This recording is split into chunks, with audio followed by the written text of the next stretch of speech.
네, 안녕하세요. 저는 축구라 리버풀 fan 가이씨라고 합니다.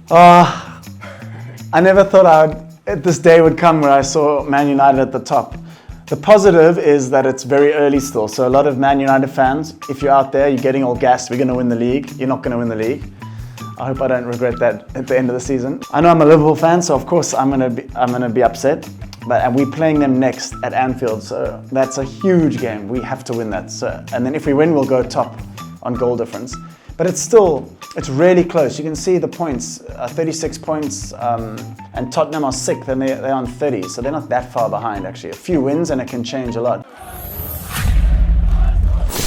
How much of a concern is it for you that you are conceding these goals when you have a narrow lead and they're costing you points? Of course, costing points. We have lots of opportunities to kill matches, especially away we are winning and then we don't keep that ambition, that desire to score the goals and to kill the game. And many times it happens in the last part of the game to concede. But today was the kind of game that was controlled and a cross and lose a man in the box. He says exactly what happens and all the fans know it. Everyone knows it, so why does it keep happening? I mean, yeah, so Mourinho knows it, so you got to ask the question, is he at halftime, is he saying, okay, sit back more? Or are the players just sitting back? Or is it a mixture of both? Is it kind of a mentality thing now where they get a bit like cautious and nervous when they're 1-0 up and they're trying to hold on to a lead instead of trying to enhance the lead and make it bigger. But so Mourinho says this, but I disagree with his too many defensive players. They've got some great attacking players and they just don't use them, so it makes no sense to me.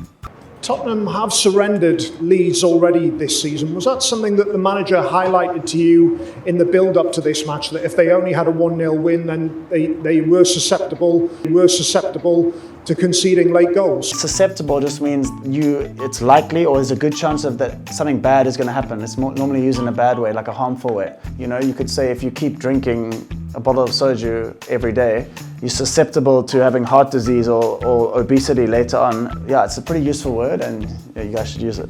Not really. I think they have a very good team. They have a very good quality players, individual.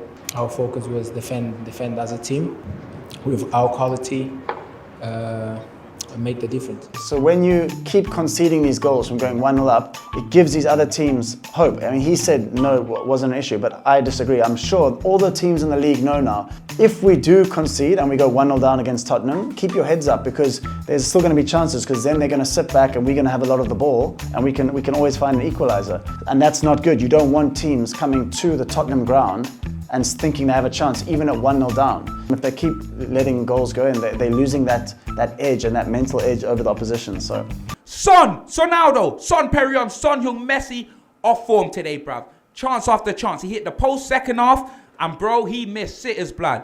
He missed chances today, which ultimately cost us, blood. That's one of the downsides about when you are so good, keep scoring all these goals and assisting, the fans, they expect you every chance to score.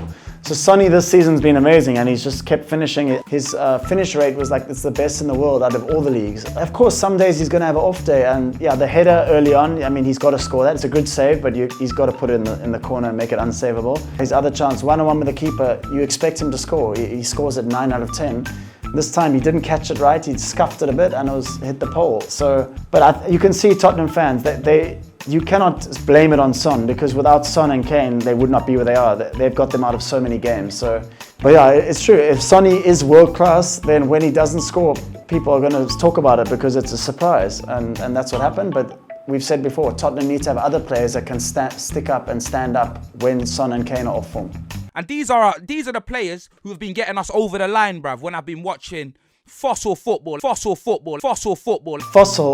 is, it's like from the dinosaur age back in the day. It's like if it remains of an animal, like the bones is imprinted into a rock or something. So that's like a fossil.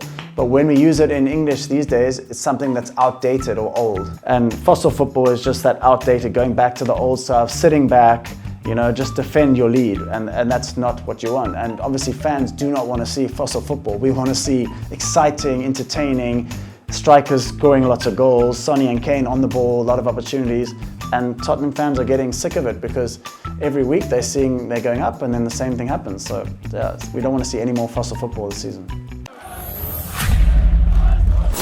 So we're going to have a look now at what the British media has given the player ratings and have a look at what they said about Sonny and the rest of the players' performance.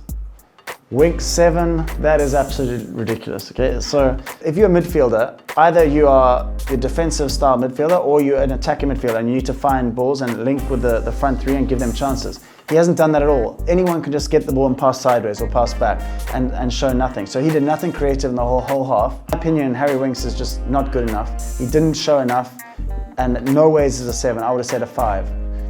Again, yeah, Sissoko did what he does. He runs around a lot and, you know, again, engine room, you can say that. But when you're playing on the right, you have to show more going forwards and, you know, create more chances and get a goal or two. So, but yeah, I think 6 was fair for him. It's not his fault he was put on the right. That's Mourinho's decision.